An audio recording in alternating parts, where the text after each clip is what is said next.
Hello everyone. तो जो last lecture हमने अलजेब्रा एंड नंबर थ्योरी का करा था, उसके अंदर हमने पढ़ा था transposed conjugate of a matrix.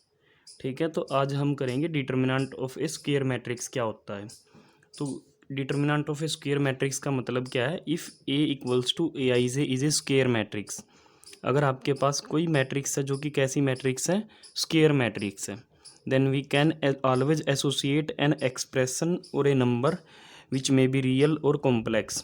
तो हम इस स्क्वायर मैट्रिक्स के साथ एक नंबर को एसोसिएट कर सकते हैं, किसी नंबर को या फिर किसी एक्सप्रेशन को। ठीक है, तो जो नंबर या एक्सप्रेशन हम इसके साथ एसोसिएट करेंगे, उस एक्सप्रेशन या फिर नंबर जो भी होगा वो उसको क्या बोलेंगे? स्क्वायर मैट्रिक्स ए का डिटर्मिनेंट। और उसको एसोसिएट किस तरीके से करेंगे वो हम आगे पढ़ेंगे। तो वो जो नंबर या फिर एक्सप्रेशन जो होगा, जो किसी स्क्वायर मैट्रिक्स के साथ हम एसोसिएट करेंगे, उसको स्क्वायर मैट्रिक्स का डिटर्मिनेंट बोलेंगे। इसको डिनोट किससे करते हैं? डेट ए या फिर मोड ए। दोनों का मतलब क्या होता है? Determinant of the square matrix. दस if A equals to a आई जे, अगर हमारे पास कोई मैट्रिक्स है ए इक्वल्स टू ए आई जे, तो जनरल फॉर्म में हम एन बाई एन की मैट्रिक्स लेते हैं। जब भी हमें कोई स्क्वायर मैट्रिक्स लेनी हो, तो हमने ये एन बाई एन ऑर्डर की क्या ले ली? एक स्क्वायर मैट्रिक्स ले ली है, जिसमें एन रोज है और एन कॉलम्स है।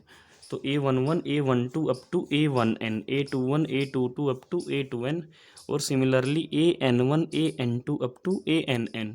ये हमारे पास कोई एन ऑर्डर की स्क्वायर मैट्रिक्स है। तो जो इसका डिटर्मिनेंट होगा उसकी क्या नोटेशन रहेगी? उसकी नोटेशन रहेगी ये। हम मैट्रिक्स की जो ब्रैकेट होती है उनको हटा के ये मॉडुलस वाली ब्रैकेट्स लगा देते हैं। इसको ओपन कैसे करते हैं वो हमने 12th क्लास में भी पढ़ा था और हम आगे भी पढ़ेंगे। तो यहाँ पे दो चीज़ें ध्यान रखने की है। पहली चीज़ क्या है कि जो डिटर्मिनेंट होता है वो केवल स्क्वायर मैट्रिक्स का होता है। It is to be noted that only square matrices can be expressed as determinants. अगर आपके पास कोई रेक्टेंगुलर मैट्रिक्स है तो उसका डिटर्मिनेंट नहीं निकलेगा, डिटर्मिनेंट केवल स्क्वायर मैट्रिक्स का निकलेगा। The matrices which are not square do not possess determinants. जो स्क्वायर मैट्रिक्स नहीं है उनके डिटर्मिनेंट भी नहीं होंगे। Also it is to be remembered that determinant of a square matrix is always a scalar quantity. किसी भी स्क्वायर मैट्रिक्स का जो डिटर्मिनेंट होता है वो हमेशा क्या होता है? स्केलर क्वांटिटी होती है। Whereas matrix is an arrangement of numbers. जबकि मैट्रिक्स क्या होती है? मैट्रिक्स नंबर्स की अरेंजमेंट होती है, और मैट्रिक्स अपने आप में एक वेक्टर क्वांटिटी है। मैट्रिक्स एक वेक्टर है, ठीक है। पर जो डिटर्मिनेंट होता है वो क्या होता है? डिटर्मिनेंट स्केलर होता है, और मैट्रिक्स क्या होती है? मैट्रिक्स एक वेक्टर होता है, ठीक है। अब हम पढ़ेंगे adjoint of a square matrix. Square matrix की एडजॉइंट मैट्रिक्स क्या होती है?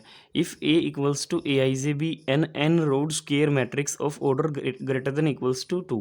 अगर आपके पास कोई स्क्वायर मैट्रिक्स है जिसका ऑर्डर एन है और ये जो ऑर्डर है ये 2 या 2 से बड़ा है, then adjoint of A is defined to be another n rowed square matrix which is the transpose of n rowed square matrix capital Aij, where capital Aij denotes the cofactor of small aij in the determinant A। तो जब हम किसी matrix A की adjoint matrix निकालते हैं तो हम क्या करते हैं? अगर हमारे पास मैट्रिक्स A है, हमने उसकी एक एडजॉइंट मैट्रिक्स निकालनी है, तो हम क्या करेंगे? इस मैट्रिक्स A के हर एलिमेंट का कोफैक्टर निकाल लेंगे और कोफैक्टर की मैट्रिक्स बनाएंगे और उस मैट्रिक्स का क्या कर देंगे? ट्रांसपोज कर देंगे। वेयर ए आई जे क्या है? A I J is the cofactor of small A I J in determinant of A for all I and J, for all I and J. ठीक है, तो हम इसको ऐसे भी लिख सकते हैं या फिर इसको ऐसे भी लिख सकते हैं। किसी मैट्रिक्स की एडजॉइंट मैट्रिक्स क्या होती है? उसके जो एलिमेंट्स होंगे हमने उनको डिनोट कर लिया अल्फ़ा आई जे से, जहाँ पे जो अल्फ़ा आई जे क्या है?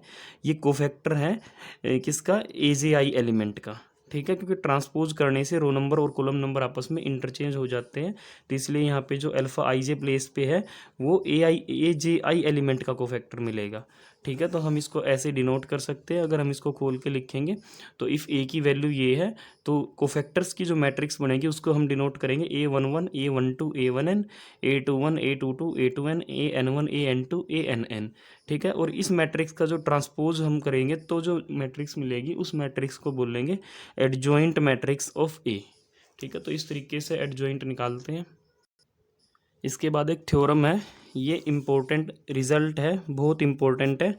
इसी की हेल्प से हम आगे इन्वर्स निकालने का फॉर्मूला डिराइव करेंगे। तो आइए समझते हैं थ्योरम की स्टेटमेंट क्या है।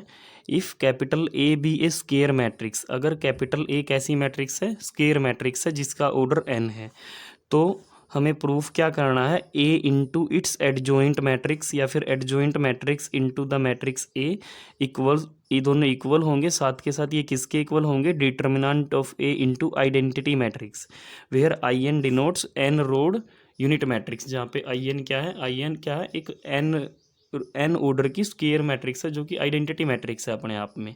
ठीक है, तो हमें प्रूफ क्या करना है, हमने प्रूफ करना है मैट्रिक्स की अगर उसकी एडजॉइंट मैट्रिक्स के साथ प्रोडक्ट कराएं तो हमें क्या मिलेगा, determinant of A into identity matrix. ठीक है, तो लेट कर लिया हमने ए इक्वल्स टू स्मॉल ए आई जे, ये कोई एन ऑर्डर की स्क्वायर मैट्रिक्स है, और एडजॉइंट ए क्या है इसकी, एडजॉइंट ए इसकी एडजॉइंट मैट्रिक्स है जिसके अंदर जो एलिमेंट्स है वो क्या होते हैं, ए के एलिमेंट्स के कोफैक्टर होते हैं। तो इसलिए यहाँ पे क्या लिखा है, अल्फा आई जे लिखो, अगर प्रॉपर लिखना है तो ए जे आई लिख सकते हैं, वेयर ए जे आई क्या है, cofactor of the element small A J I in the determinant. अगर हम इसको ध्यान से करें तो ये कैसी होगी, यहाँ पे दिखाना क्या है, ए इंटू एडजॉइंट ए की वैल्यू क्या होगी, ए की इन जनरल ए की वैल्यू होती है A11 A12 up to A1n A21 A22 up to A2n, और ऐसे ही यहाँ पे लास्ट में AN1 AN2 up to ANn। ठीक है, तो ये मैट्रिक्स ए लिखी हमने, और इसके साथ जो प्रोडक्ट करानी है वो वाली मैट्रिक्स कौन सी है, वो इसकी एडजॉइंट मैट्रिक्स है। अब एडजॉइंट मैट्रिक्स के अंदर एलिमेंट क्या होते हैं, cofactors, capital A11 capital A12 up to capital A1n, फिर capital A21 capital A22 up to capital A2n, और यहाँ पे लास्ट में क्या लिखेंगे, capital AN1 capital AN2 up to capital ANn। ठीक है, तो ये हमने कौन सी मैट्रिक्स लिखी है, ये एडजॉइंट वाली मैट्रिक्स लिखी है, ए की एडजॉइंट मैट्रिक्स। अब इनकी प्रोडक्ट कराएंगे हम, तो प्रोडक्ट कैसे कराएंगे, जैसे कराते हैं नॉर्मल रो बाई कॉलन। ठीक है, पहले वाली मैट्रिक्स की रो की और दूसरे वाले मैट्रिक्स के कॉलन्स के साथ प्रोडक्ट होती है। तो जब हम इनकी प्रोडक्ट कराएंगे तो यहाँ पे क्या एलिमेंट मिलेगा, small A11 capital A11 plus small A12 capital A12 and small A1n capital A1n। ठीक है, अब इस रो की सेकंड कॉलम के साथ कराएंगे, तो सेकंड कॉलम के साथ कराएंगे तो क्या मिलेगा, स्मॉल A11 कैपिटल A21 से लेके एलिमेंट कहाँ तक लिखे जाएंगे, स्मॉल A1n की कैपिटल A2n तक, और फिर आगे फर्दर एलिमेंट्स लिखे जाएंगे। लास्ट में जो होंगे वो क्या होगा, इस लास्ट कॉलन के साथ जब आप मल्टीप्लाई कराओगे आप फर्स्ट रो के, तो लास्ट कॉलन के साथ कराने पे ये वाला एलिमेंट मिलेगा। अब यहाँ पे स्पेस नहीं है, आप करा लेना, आराम से हो जाएगी। ठीक है, अब इसके बाद हम क्या करेंगे, ऐसे ही सेकंड रो की कराएंगे, फिर सेकंड रो की कराएंगे फर्स्ट कॉलन के साथ, सेकंड कॉलन के साथ, ऐसे ही लास्ट कॉलन के साथ, फिर थर्ड रो की कराएंगे, तो ऐसे ही सारे एलिमेंट लिख लेंगे। यहाँ पे एक इम्पोर्टेंट रिजल्ट यूज होगा, वो इम्पोर्टेंट रिजल्ट क्या है, अगर हम किसी डिटर्मिनेंट के अंदर किसी मैट्रिक्स की एक ही रो की एलिमेंट्स की उन्हीं के कोफैक्टर्स के एलिमेंट्स के साथ, कोफैक्टर्स के साथ प्रोडक्ट करा के सम करेंगे तो हमें उस मैट्रिक्स का डिटर्मिनेंट मिलेगा। ठीक है, मतलब क्या है, जैसे AI1 की कैपिटल AI1 के साथ प्रोडक्ट कराए, AI2 की कैपिटल AI2 के साथ प्रोडक्ट कराए, और ऐसे ही फिर स्मॉल AIN की कैपिटल AIN के साथ प्रोडक्ट कराए। ठीक है, तो इससे हमें क्या मिलेगा, इससे हमें मिलेगा डिटर्मिनेंट ऑफ ए। ये क्या है, AI1 AI2 AIN क्या है, किसी मैट्रिक्स की ith रो, और capital AI1 capital AI2 capital AIN क्या है, उस ith रो के एलिमेंट्स के कोफैक्टर। पर अगर ये जो कोफैक्टर्स है और एलिमेंट्स है ये सेम रो के ना होके अलग अलग रो के हों, कैसे, अगर हम यहाँ पे लिखे AI1 capital AJ1 AI2 capital AJ2, और इसी तरीके से AIN कैपिटल AJN, तो यहाँ से हमें क्या वैल्यू मिलेगी, ज़ीरो वैल्यू मिलेगी। और ये कंडीशन कब है, when I does not equals to J, जब I और J बराबर नहीं है। ठीक है, तो हमें वैल्यू क्या मिलेगी वहाँ पे 0 वैल्यू मिलेगी। तो ये दोनों चीज़ें ध्यान में रखेंगे और इनसे यहाँ पे क्या मिलेगा, देखो A11 capital A11, A12 capital A12, A1n capital A1n। तो यहाँ से क्या मिलेगा, डिटर्मिनेंट ऑफ A। तो यहाँ पे जो एलिमेंट लिखा जाएगा वो A का डिटर्मिनेंट लिखा जाएगा। अब यहाँ पे जब हम देखेंगे तो यहाँ पे फर्स्ट रो के एलिमेंट्स है A11, फिर A12 आएगा A1n, और सेकंड रो के एलिमेंट्स के कोफैक्टर हैं A21, A22, A2n। मतलब फर्स्ट रो के एलिमेंट्स की सेकंड रो के एलिमेंट्स के कोफैक्टर से प्रोडक्ट कराई, तो इस वाले रिजल्ट से यहाँ पे क्या मिलेगा, 0। और ऐसे ही सेम आगे भी क्या मिलेंगी, ज़ीरोज़ मिलेंगी, फिर यहाँ पे 0 मिलेगी, पर यहाँ पे क्या मिलेगा, डिटर्मिनेंट ऑफ A। और यहाँ पे आगे फर्दर क्या मिलेंगी, ज़ीरोज़ मिलेंगी। ऐसे ही नीचे भी क्या मिलेंगी, ज़ीरोज़ मिलेंगी। केवल यहाँ पे क्या मिलेगा, डिटर्मिनेंट A। जब आप प्रॉपर मल्टीप्लाई कराओगे तो आपको इजीली पता चल जाएगा कि ये डिटर्मिनेंट A डायगोनल पे ही क्यों लिखे हैं, ठीक है। और हम किसी मैट्रिक्स के अंदर से कोई नंबर कॉमन कर सकते हैं अगर वो सारी में से कॉमन करना हो तो, ठीक है। तो हम क्या कर सकते हैं, सारे में से डिटर्मिनेंट A को हमने कर लिया कॉमन, तो अंदर क्या बचेगा, यहाँ पे तो 1 बचेगा, 0 0 एंड लास्ट में 0। इधर भी ज़ीरोज़ ही होंगी, इधर 1, इधर सारी ज़ीरोज़, इधर सारी ज़ीरोज़, इधर फिर डायगोनल पे 1 रहेंगे और बाकी सब जगह 0 रहेंगी, ठीक है। तो ये क्या मिला हमें, determinant of A into identity matrix. तो हमने क्या किया था, A इंटू एडजॉइंट A किया था और उससे हमें क्या मिला, determinant of A into identity matrix. तो हम इसी तरीके से हम कर सकते हैं adjoint of A into A, उससे भी हमें क्या मिलेगा, determinant of A into identity matrix. तो फिर हम बोल सकते हैं कि A into adjoint of A equals to adjoint of A into A equals to determinant of A into identity matrix. एक तो तरीका ये था इसको करने का। एक दूसरा तरीका भी है, हम इसको इतना सारा एक्सपेंड नहीं करेंगे, हम बड़ी क्लास में हो गए हैं, ग्रेजुएशन कर रहे हैं, तो ऐसे इतनी बड़ी कैलकुलेशन ना करके हम सीधा एलिमेंट्स के साथ डील करेंगे, जनरल एलिमेंट के साथ। वो कैसे डील करेंगे, तो जैसे यहाँ पे आपकी बुक में मिलेगा आपको, तो बुक में ऐसे नहीं किया, बुक में क्या किया, देखो ये जो मैट्रिक्स है जो हमें लास्ट में चाहिए, हम अगर दिखा दें कि ये जो मैट्रिक्स है A इंटू एडजॉइंट A और एडजॉइंट A की जब आप प्रोडक्ट करोगे तो आपको मैट्रिक्स ही मिलेगी, वो ये मैट्रिक्स मिली है, ठीक है। अगर हम दिखा दें इस मैट्रिक्स की ith रो और jth कॉलम का जो एलिमेंट है उसका फॉर्मेट निकाले सबसे पहले कि इस मैट्रिक्स में ith रो और jth कॉलम में कौन सा एलिमेंट है, और फिर हम क्या चाहते हैं कि डायगोनल पे क्या मिले, डिटर्मिनेंट A मिले, डायगोनल पे क्या मिले, डिटर्मिनेंट A, और डायगोनल से ऊपर और नीचे क्या मिले, ज़ीरोज़ मिले। हम पहले क्या करेंगे, इस मैट्रिक्स इनकी प्रोडक्ट वाली मैट्रिक्स का ith रो और jth कॉलम का एलिमेंट निकाल लेंगे। फिर जो वो एलिमेंट आएगा जनरल एलिमेंट, उसमें I और J को बराबर करेंगे, बराबर करने से क्या मिलेंगे, डायगोनल के एलिमेंट्स। और I और J को बराबर ना करेंगे तो देखेंगे कि फिर क्या वैल्यू आएगी, उनसे क्या मिलेंगे, अदर देन डायगोनल एलिमेंट्स। तो यहाँ पे वही किया हुआ है, हम क्या करेंगे, हम I,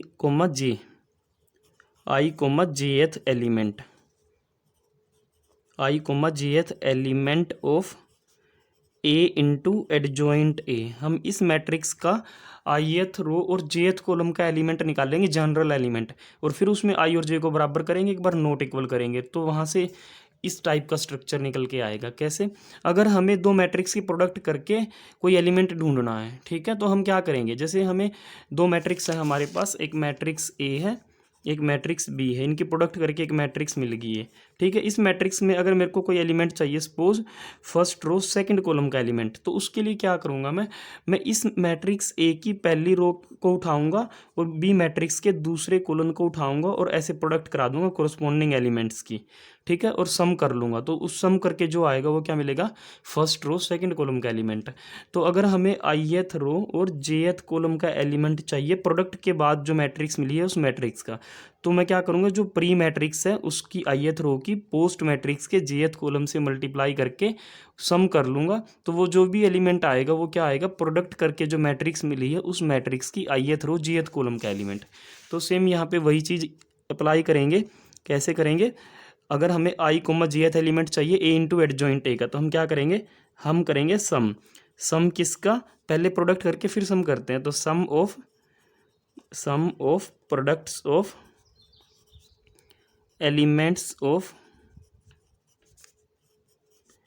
ith row of A and jth column of adjoint A. ठीक है, हमने क्या किया, ए की ith रो और ए की ith रो और एडजॉइंट ए के jth कोलन के एलिमेंट्स की प्रोडक्ट कर करके सम कर लिया। तो सम कैसा दिखेगा, अब ए में ith रो कैसी है, ये मैट्रिक्स ए लिखी हुई है यहाँ पे। ठीक है, जैसे ये फर्स्ट रो तो A11 A12 A1n, सेकंड में A21 A22 A2n। तो ith में क्या मिलेगा, ith में मिलेगा AI1 और फिर AI2 और लास्ट में क्या मिलेगा AIn। ऐसे ही यहाँ पे jth कोलन में क्या मिलेगा, जैसे फर्स्ट कॉलम में तो A11 A12 A1n A21 A22 A2n, तो jth कोलन में क्या मिलेगा AJ1 AJ2 और लास्ट में क्या मिलेगा AJn। तो हमें इस रो की इस कॉलम से करेंगे, तो कैसे करेंगे, AI1 की कैपिटल AJ1 से करेंगे। ठीक है, तो यहाँ पे लिखेंगे AI1 की प्रोडक्ट कराई कैपिटल AJ1 से, फिर AI2 की प्रोडक्ट कराएंगे कैपिटल A, इसके बाद दूसरी वाले की किससे कराएंगे, कैपिटल AJ2 से। ठीक है, और फिर उसके बाद AI3 आएगा, जो I3 आएगा उसकी कैपिटल AJ3 से कराएंगे। तो यहाँ पे लिखेंगे AI1 की A कैपिटल AJ1 AI2 की कैपिटल AJ2, ऐसे ही लास्ट में AIn की कैपिटल AJn से प्रोडक्ट कराएंगे। ठीक है, तो ये हमें क्या मिला है, ये मिला है आई coma jth element of A into adjoint ए। ये एलिमेंट, एक एलिमेंट मिला हमें ith रो और jth कोलन का एलिमेंट। ठीक है, आफ्टर प्रोडक्ट जो मैट्रिक्स बनेगी उसका। तो हम क्या करेंगे, हम तो डायगोनल के एलिमेंट्स को देखना चाहते हैं पहले कि डायगोनल पे क्या रहेगा। तो फॉर डायगोनल एलिमेंट्स, अगर डायगोनल के एलिमेंट्स चेक करने हैं, फॉर डायगोनल एलिमेंट्स हम पुट करेंगे, पुट कर दो आई और जे को इक्वल। ठीक है, तो आई और जे जब इक्वल होंगे तो क्या मिलेगा, यहाँ पे मिलेगा राइट साइड में क्या मिलेगा AI1 capital AI1 AI2 capital AI2। ठीक है, और उसके बाद क्या मिलेगा लास्ट में AIn कैपिटल AIn। और अभी थोड़ी देर पहले ही ये रिजल्ट निकाला था कि अगर हम क्या करते AI1 capital AI1 AI2 capital AI2 AIn capital AIn करते तो उससे क्या मिलता है डिटर्मिनेंट A। तो यहाँ पे हमें क्या मिलेगा डिटर्मिनेंट A, मतलब जो डायगोनल पे जो आपके एलिमेंट्स होंगे प्रोडक्ट मैट्रिक्स के अंदर वो क्या रहेंगे, सारे के सारे डिटर्मिनेंट A के इक्वल रहेंगे। और other than diagonal elements, other than diagonal elements के लिए क्या करेंगे I not equal to J. Other than diagonal elements के लिए क्या करेंगे, पुट कर देंगे हम I not equals to J. जब I और J बराबर नहीं होंगे तो हमें क्या मिलेगा, यही मिलेगा AI1 AJ1 AI2 AJ2, इस टाइप का ही एलिमेंट मिलेंगे सारे के सारे। और हमें पता है अगर I और J इक्वल नहीं है, when I does not equals to J, तो ये जो पूरा का पूरा ये जो सम होता है ये ज़ीरो के इक्वल होता है। तो यहाँ पे ये पूरा का पूरा सम किसके इक्वल हो जाएगा, ये ज़ीरो के इक्वल हो जाएगा। ठीक है, तो हमने दिखा दिया जैसे बुक में सोल्व किया था कि जो A इंटू एडजॉइंट A जो मैट्रिक्स रहेगी उसके अंदर डायगोनल पे क्या रहेगा डिटर्मिनेंट A, और अदर देन डायगोनल एलिमेंट्स क्या रहेंगे, ज़ीरो रहेंगे। तो हम क्या बोल सकते हैं A into adjoint A equals to adjoint A into A equals to determinant of A into identity matrix. ठीक है, तो ये हमने प्रूव कर दिया। इसके बाद नेक्स्ट रिजल्ट है if A and B are two matrices of same order n। अगर A और B दो मैट्रिसेस है जिनका ऑर्डर क्या है n है। ठीक है, तो शो क्या करना है, देन के बाद जो लिखा वो हमें शो करना है। एडजॉइंट अगर निकालना है प्रोडक्ट मैट्रिक्स का, A और B की प्रोडक्ट मैट्रिक्स का एडजॉइंट किसके इक्वल होगा, adjoint of B into adjoint of A। तो इसको प्रूफ कैसे करेंगे, इसको प्रूफ करने के लिए हम पहले एक चीज़ कंसिडर करके चलेंगे।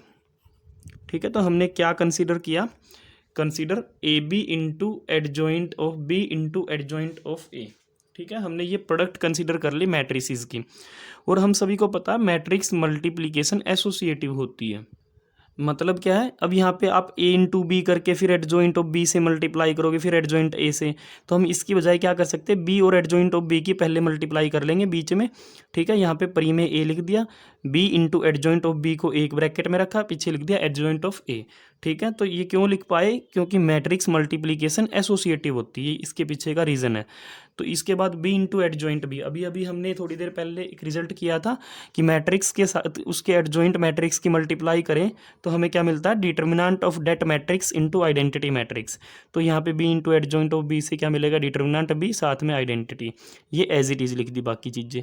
अब ये एक नंबर है, डिटर्मिनेंट ऑफ b क्या है, एक नंबर, तो नंबर को तो बाहर लिख सकते हैं मैट्रिक्स के। ठीक है, क्योंकि ये पूरी मैट्रिक्स के अंदर है ये नंबर हर एलिमेंट के साथ, तो इसको लिख दिया बाहर, a into identity into adjoint a।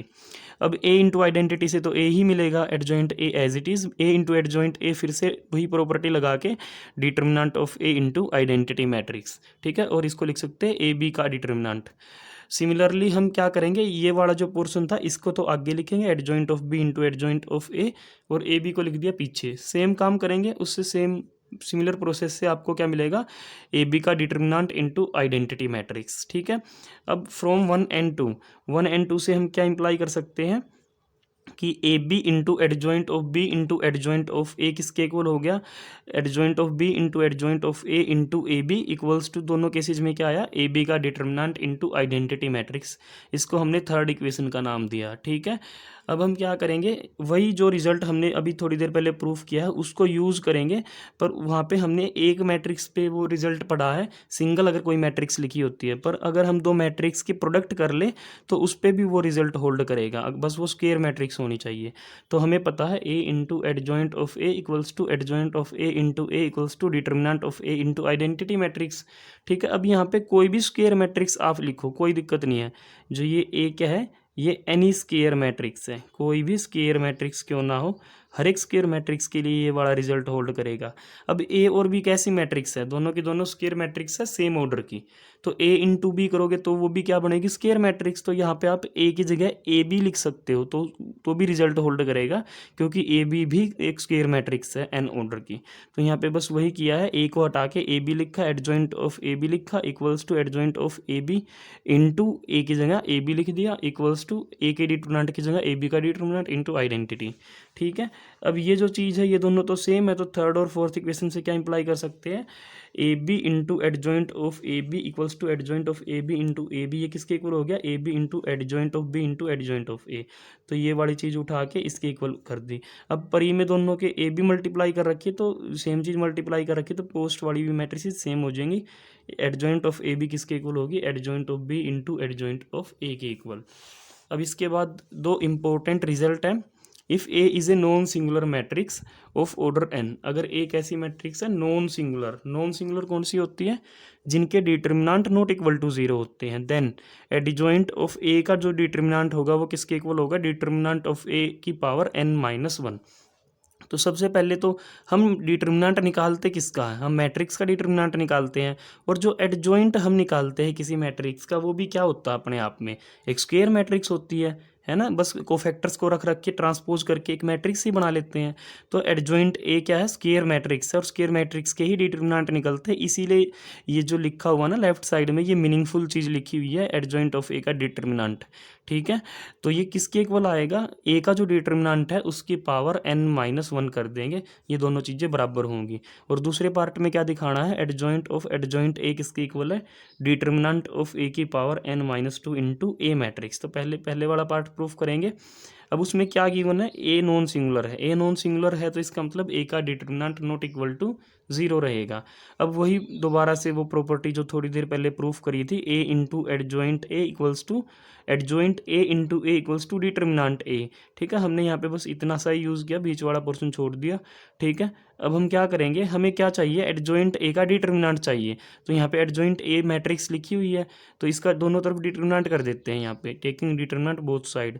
तो इसका कंप्लीट का डिटर्मिनेंट इक्वल्स टू, अब यहाँ पे राइट साइड में क्या करेंगे, कंप्लीट का डिटर्मिनेंट। अब देखो राइट साइड में जो चीज़ लिखी हुई है वो कैसे होगी, यहाँ पे क्या लिखा हुआ था पहले, यहाँ पे लिखा हुआ था determinant of A into identity matrix.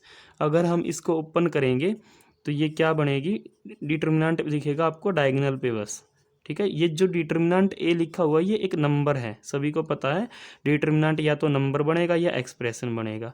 तो यहाँ पे ये सारी जीरोज़ रहेंगी, ठीक है। ये हमने कौन सी मैट्रिक्स निकाल ली, ए का डिटर्मिनेंट इनटू आइडेंटिटी मैट्रिक्स, उसकी वैल्यू निकाल दी। अब यहाँ पे जब दोबारा से डिटर्मिनेंट लेंगे तो हम क्या करेंगे, ए का डिटर्मिनेंट इनटू आइडेंटिटी मैट्रिक्स जो लिखी हुई है इसका दोबारा से डिटर्मिनेंट मतलब इस चीज़ का डिटर्मिनेंट, तो ऐसे डिटर्मिनेंट लगाएंगे। डिटर्मिनेंट ए ज़ीरो, यहाँ पे सारे में ज़ीरो, इधर सारे में ज़ीरो, फिर डायगोनल पे डिटर्मिनेंट ए, इधर ज़ीरो इधर ज़ीरो, यहाँ पे ज़ीरो यहाँ पे ज़ीरो, यहाँ पे लास्ट में डिटर्मिनेंट ए, ठीक है। अब हम सबको पता है डिटर्मिनेंट में कॉमन कैसे करा जाता है चीज़ों को। अगर किसी रो में कोई एलिमेंट कॉमन होता तो उसको कॉमन कर सकते हैं, ठीक है। वहाँ पे ऐसा कोई कंडीशन नहीं कि सारे में से कॉमन करना है, हर रो में से अलग एलिमेंट कॉमन हो सकता है। तो पहली रो से हमने क्या किया, डिटर्मिनेंट ए को कॉमन किया, दूसरी रो से भी हमने क्या किया, डिटर्मिनेंट ए को कॉमन किया, ऐसे ही nth रो में से भी हमने क्या किया, डिटर्मिनेंट ए को कॉमन किया। तो अब डिटर्मिनेंट के अंदर बचेगा क्या, यहाँ पे 1 बाकी ज़ीरोज़, यहाँ पे भी ज़ीरोज़, डायगोनल पे 1 बाकी सब जगह ज़ीरोज़, ठीक है। तो ये जो अंदर बचा ये तो आइडेंटिटी मैट्रिक्स बच गई, उसका डिटर्मिनेंट क्या होता है, 1 होता है।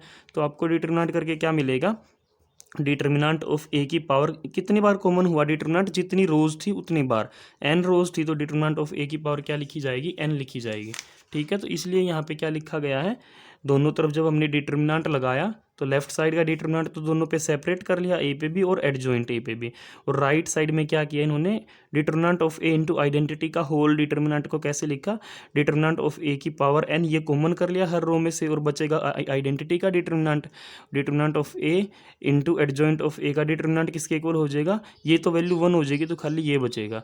अब हमें पता है ए का डिटर्मिनेंट 0 नहीं है, अब 0 नहीं है तो उससे दोनों तरफ डिवाइड करा दो, तो लेफ्ट में जो चीज़ है तो कैंसिल हो जाएगी, यहाँ पे n पावर थी तो a की पावर बचेगी। तो हमने इस तरीके से हमारा फर्स्ट पार्ट कंप्लीट कर दिया।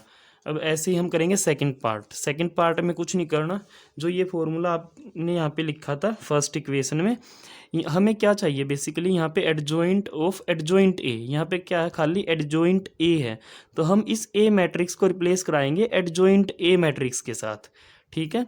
तो यहाँ पे क्या किया, रिप्लेस करा दिया ए को एडजॉइंट ए से, तो बाहर ए की जगह एडजॉइंट ए, अंदर एडजॉइंट एज इट इज़, और ए की जगह एडजॉइंट ए, राइट साइड में एडजॉइंट ए का डिटर्मिनेंट और आइडेंटिटी एज इट इज़, ठीक है।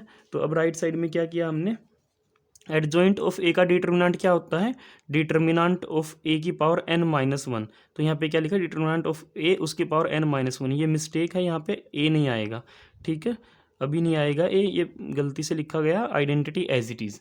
अब हम क्या करेंगे, दोनों तरफ परी मल्टीप्लाई कराएंगे ए मैट्रिक्स के साथ। जब हम ए मैट्रिक्स के साथ यहाँ पे भी और यहाँ पे भी मल्टीप्लाई कराएंगे तो यहाँ पे ए इंटू एडजॉइंट ए से क्या मिलेगा, determinant of A into identity, और ये एज इट इज़ लिखा। अब ये ए की डिटर्मिनेंट ऑफ ए की पावर n-1, ये तो नंबर है, इसको तो आगे लिख सकते हैं मैट्रिक्स में, ए पीछे लिख दिया, आइडेंटिटी एज इट इज़, ठीक है। तो उसके बाद हमें क्या मिला, determinant of A into adjoint of adjoint A equals to determinant of A की पावर क्या बचेगी, यहाँ पे n-1 बचेगी, ठीक है। अब दोनों तरफ क्या करो, डिटर्मिनेंट ए से डिवाइड कराओ। जब डिटर्मिनेंट ए से डिवाइड कराएंगे, क्योंकि वो नॉन जीरो तो डिवाइड पॉसिबल है वहाँ पे डिवीजन, तो ये हट जाएगा, यहाँ पे ये बचेगा, उधर n-2 पावर बचेगी, ठीक है। तो यही हमने प्रूफ करना था सेकंड पार्ट में। अब यहाँ पे एक छोटा सा रिमार्क है, if A is non singular square matrix of order n, then A into adjoint A का जो डिटर्मिनेंट है उसको हम कैसे लिख सकते हैं, दोनों का अलग अलग से डिटर्मिनेंट, और यहाँ पे ये एज इट इज़, और इसकी वैल्यू अभी हमने निकाली थी फर्स्ट पार्ट में, डिटर्मिनेंट ऑफ ए की पावर n-1, और यहाँ पे 1 पावर है तो डिटर्मिनेंट ऑफ ए की पावर n, ठीक है।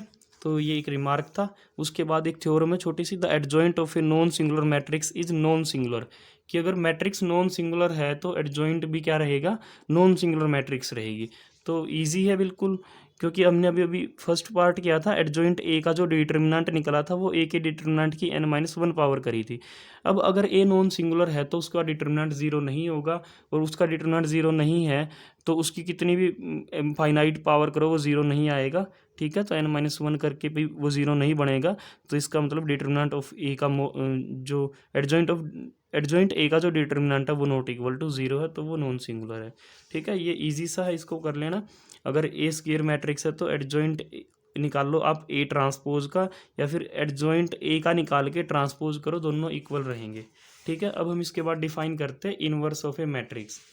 तो किसी भी मैट्रिक्स का इनवर्स कैसे डिफाइन किया जाता है, तो inverse of a square matrix of order n, if A is a square matrix of order n and there exists another square matrix B of order n।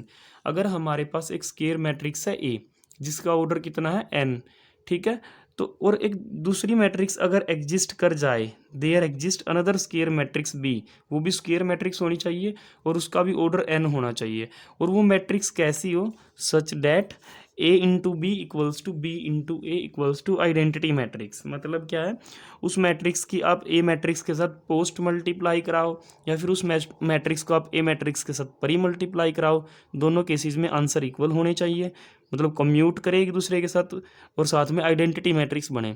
वैसे इन जनरल हमें पता है ए into B का कोई guarantee नहीं है कि B into ए के इक्वल ही आएगी वो, ठीक है, पर अगर बी ए का इन्वर्स है तो वो पक्का बी इंटू ए और ए इंटू बी बराबर ही आएंगी, और बराबर आके भी वो किसके इक्वल आएंगी, आइडेंटिटी मैट्रिक्स के इक्वल आएंगी हर बार। तो अगर इस टाइप की प्रॉपर्टी आपको किसी स्क्वायर मैट्रिक्स ए के अंदर देखने को मिलती है तो हम क्या बोल लेंगे, जो मैट्रिक्स ए है वो इन्वर्टिबल मैट्रिक्स है, और मैट्रिक्स बी को मैट्रिक्स ए का क्या बोल देंगे, इन्वर्स बोल लेंगे, that is B is called inverse of A. In general the inverse of a square matrix is denoted by, तो हम बस डिनोट करने के लिए कि देखो ये ए का इन्वर्स है, ठीक है, ये बी है जो मैट्रिक्स, ये ए का इन्वर्स है, तो हम बी लिखने की बजाय वहाँ पे ए की पावर में -1 लिख देंगे। इसका ये कतई मतलब नहीं है कि आप ए इन्वर्स का मतलब समझो 1/a, 1/a नहीं है, ये क्या है, खाली एक दूसरी मैट्रिक्स है बी, जैसे मैट्रिक्स ए थी वैसे ही कोई मैट्रिक्स है बी जो कि ए का इन्वर्स है, मतलब वो ये डेफिनेशन सेटिस्फाई करती है, इससे ज़्यादा और कुछ नहीं है। ए इन्वर्स का मतलब 1/a नहीं है, दस 1 कैन बी रिटन एज। तो ये इक्वेशन कैसे लिख सकते हैं, अगर हम बी को हटा के यहाँ पे ये प्रॉपर जिससे हमने इसके इन्वर्स को डिनोट किया वो लिखेंगे, तो A into A inverse equals to A inverse into A equals to identity matrix, ठीक है। तो और नोट लिखा हुआ है यहाँ पे, नोट में क्या लिखा हुआ, the symmetry in first shows that if B is inverse of A then A is inverse of B. तो बड़ी अच्छी चीज़ लिखी हुई है, अगर बी ए का इनवर्स है तो ए बी का इनवर्स होगी, ठीक है। आप इजीली बोल सकते हो, आप इसको पहले रीड कर लो, इसको बाद में रीड कर लो। बी के लिए मैट्रिक्स बी जो है वो स्क्वायर मैट्रिक्स है और उसके लिए हमें ए मैट्रिक्स मिल गई।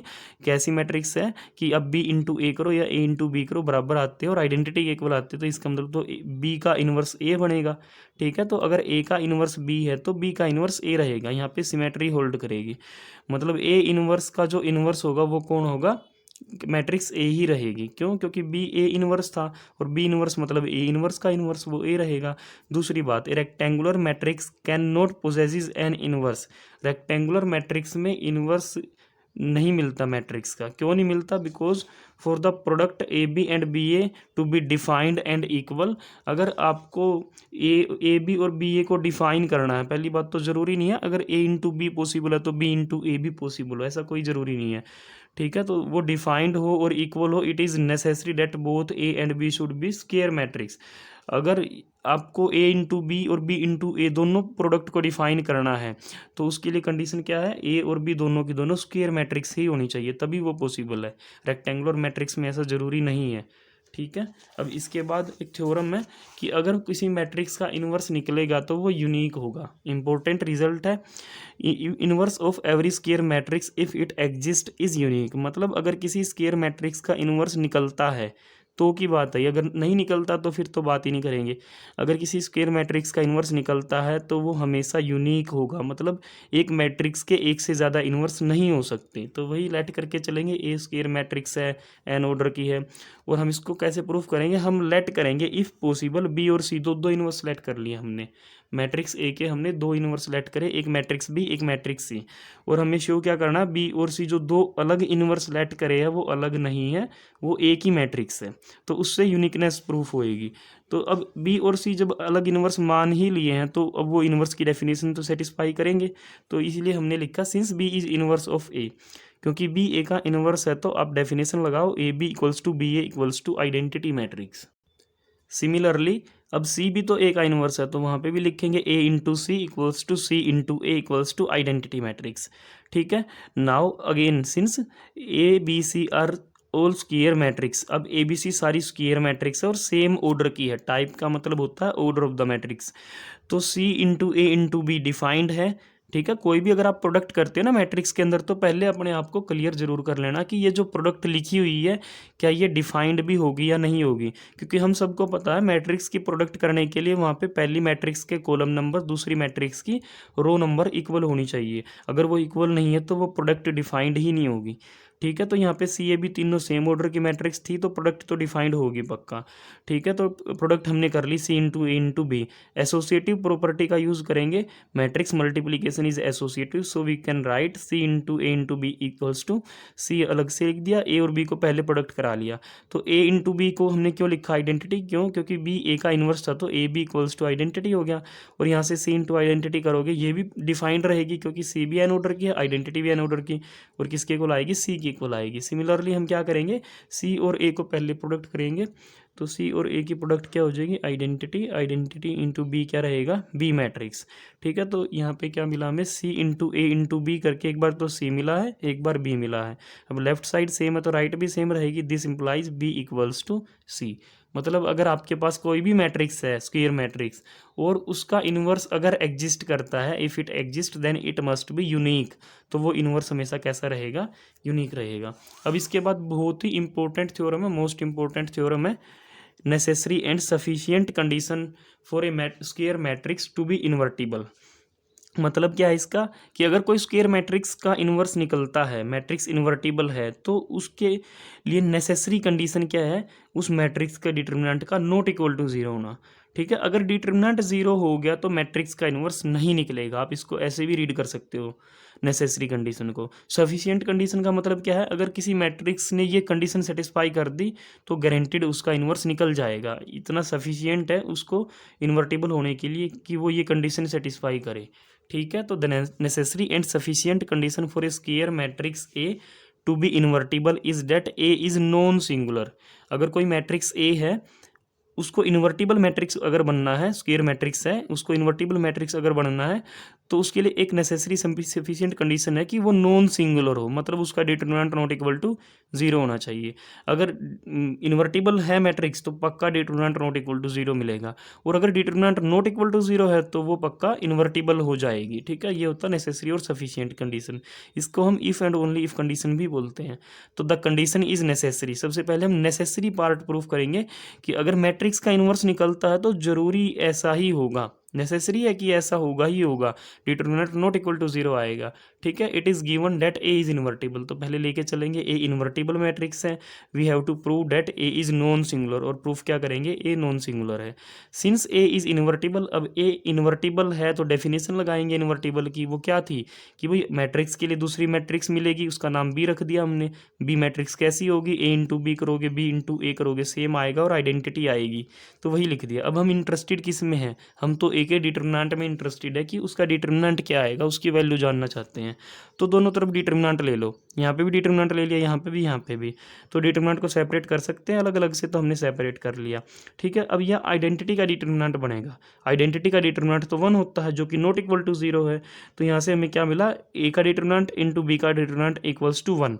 दो नंबर सही है, डिटर्मिनेंट का मतलब कोई नंबर होगा, एक्सप्रेशन होगा। ठीक है, तो डिटर्मिनेंट दो नंबर्स हैं, यहाँ पे दो नंबर्स की प्रोडक्ट 1 आई, तो ऑब्वियस सी बात है अगर दो नंबर्स की प्रोडक्ट 1 आती है, रियल नंबर्स की प्रोडक्ट 1 आती है, तो वहाँ पे कोई भी नंबर जीरो नहीं होगा। तो determinant of A and determinant of B is non zero, neither of them can be equals to zero, तो कोई भी जीरो नहीं होगा। तो यहाँ से हम बोल सकते हैं ए का डिटर्मिनेंट क्या हो जाएगा, नॉट इक्वल टू जीरो। तो इसका मतलब एक ऐसी मैट्रिक्स नॉन सिंगुलर मैट्रिक्स। अब हम इसका सफिशिएंट कंडीशन वाला पार्ट करेंगे।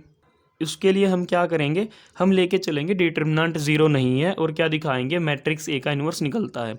We have to prove that A is invertible, proof क्या करना है, ए इन्वर्टिबल है।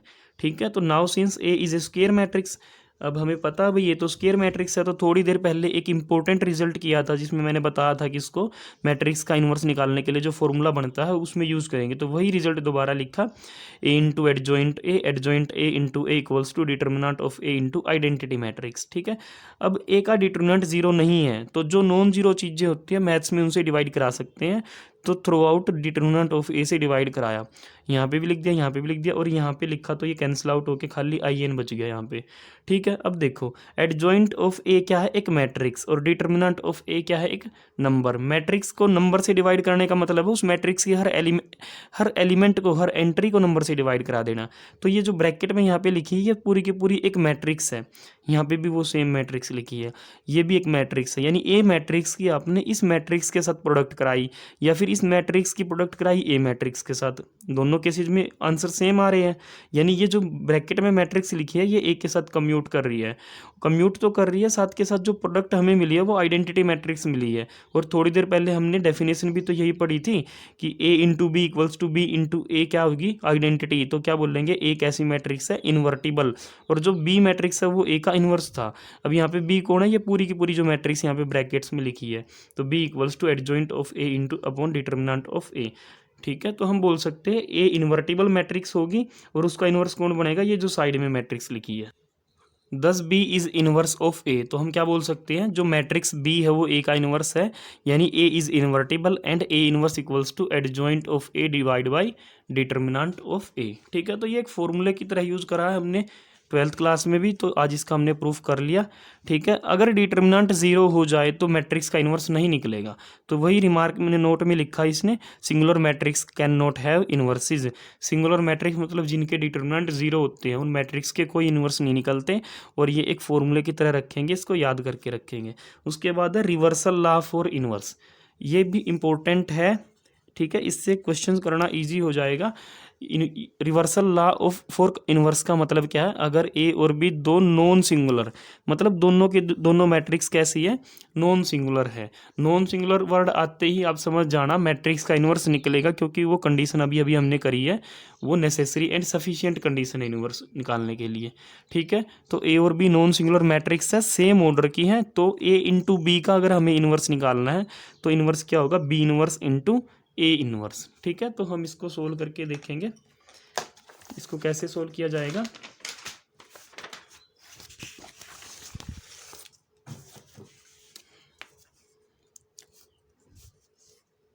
तो हमने शो क्या करना है, हमने शो करना है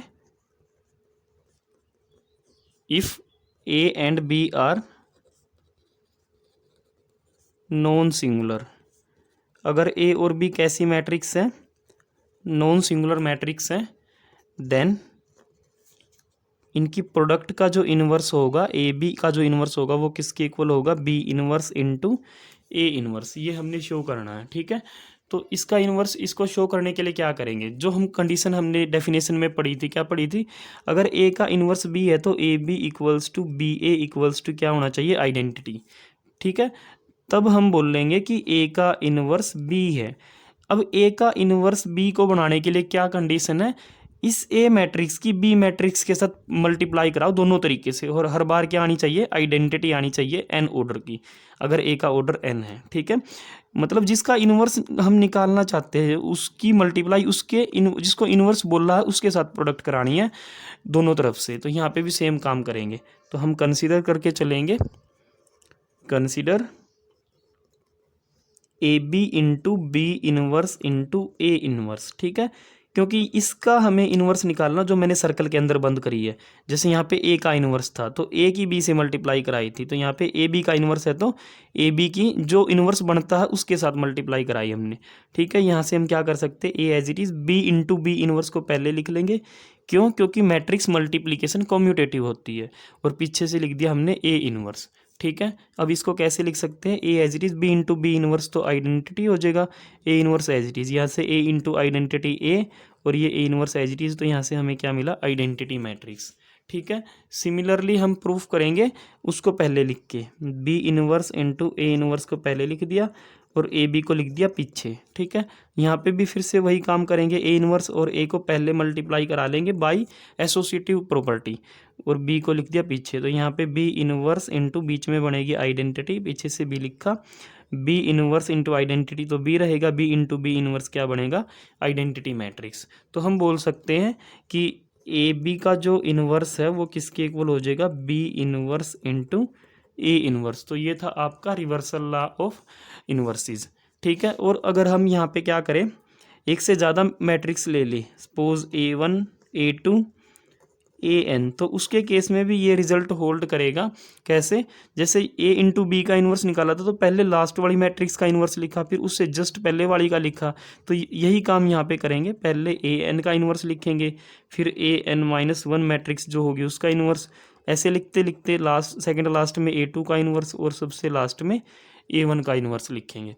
ठीक है, अब यहाँ पे एक पर्टिकुलर केस बनता है, अगर ये सारे A1 A2 जो मैट्रिसेस हैं, अगर ये सारी मैट्रिक्स बराबर हो जाए किसी एक ही मैट्रिक्स के, स्मॉल सपोज हमने मान लिया वो A के इक्वल होगी, तो क्या होगा यहाँ पे A इंटू A, कितनी मैट्रिक्स थी? N मैट्रिक्स, सारी की सारी मैट्रिक्स की मल्टीप्लाई ऊपर इन्वर्स, यहाँ पे A inverse into A inverse into A inverse. ठीक है, अब यहाँ पे कितनी बार मल्टीप्लाई हुई है मैट्रिक्स A? N टाइम्स, क्योंकि N मैट्रिक्स थी, तो A की पावर N का अगर इन्वर्स निकालना है, यहाँ पे A इन्वर्स कितनी टाइम्स मल्टीप्लाई हुआ है? N टाइम्स, तो A इन्वर्स की पावर N करेंगे। तो ये भी एक रिजल्ट है, AN का इन्वर्स निकालना है या फिर A इन्वर्स की पावर N करनी है, बात एक ही है। या फिर आप AB का इन्वर्स निकाल लो, वो B inverse into A inverse होगा। इसके बाद है theorem, if A is a non singular matrix, अगर A नॉन सिंगुलर मैट्रिक्स है, ठीक है, तो A के इन्वर्स का, पहली बात तो A का इन्वर्स एग्जिस्ट करेगा, और दूसरी बात उसका जो डिटर्मिनेंट होगा वो A के डिटर्मिनेंट का इन्वर्स होगा। तो इसको प्रूफ करते हैं। A का, let A be a non singular matrix of order n, अब A नॉन सिंगुलर है तो इसका डिटर्मिनेंट नॉट इक्वल टू 0 होगा और A इन्वर्स एग्जिस्ट करेगा। तो हम कैसे क्या लिख सकते हैं? A into A inverse equals to identity लिख सकते हैं।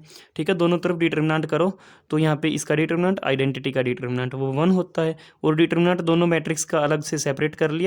यहाँ से हमने क्या किया, इस A के डिटर्मिनेंट से दोनों तरफ डिवाइड कराया। जब डिवाइड क्यों कराया? पहली बात तो डिवाइड करा सकते हैं क्योंकि ये नॉन जीरो नंबर है, तो डिवाइड करा के ये वैल्यू यहाँ पे लिख दी।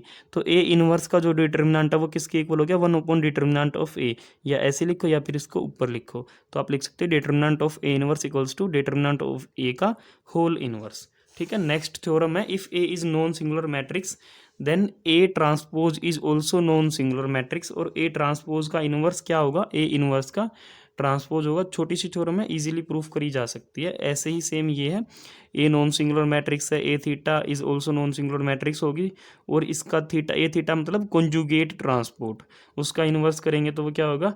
इनवर्स का कॉन्जुगेट ट्रांसपोज। ठीक है, तो आप इसको आराम से कर लोगे, बाकी की चीज़ें हम नेक्स्ट लेक्चर में पढ़ेंगे।